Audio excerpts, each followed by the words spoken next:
जय सियाराम जीवन प्रवास भाग 5 मध्ये तुमच्या सगळ्यांचं खूप खूप स्वागत। बालपणात आई हवी असते आणि लग्नात आईचा निरोप पाहून मन तुटतं।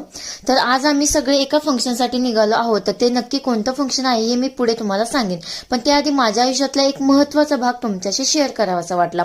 मी लहान असताना ना माझे आई वडील दोघेही खूप कामं करायचे, धावपळ करायची। जसजसं आपण मोठं होतो ना तसतसं आपण खोडकरपणा, हट्टीपणा करतो, तसं माझं काहीसं असेल। मला सांभाळायला कोणी नसल्यामुळे पप्पा मम्मीने मला आजीकडे, काका काकूकडे ठेवलं। त्या दिवसापासून मला मम्मीचं दूध मिळालं नाही। मी 1 वर्षाची असेल, माझी मम्मी मला 8-10 दिवसातून भेटायला यायची, कारण 8 दिवसात बाजार असायचा। असं बालपण गेलं माझं। आणि आजही मला वाटतं लहानपणी लेकराला फार काही नको असतं, फक्त त्याच्या आई जवळ हवी असते। बाकी सगळं असो वा नसो, फक्त आई हवी असते। तर आजही आम्ही चाललो होतो माझ्या सख्या मावस बहिणीच्या लग्नाला। सध्या नवरीबाईचा मस्त मेकअप सुरू आहे। बाकी सगळ्या पुढच्या व्लॉग मध्ये आपण पाहूयाच। तोपर्यंत बाय बाय फ्रेंड्स, जय सियाराम।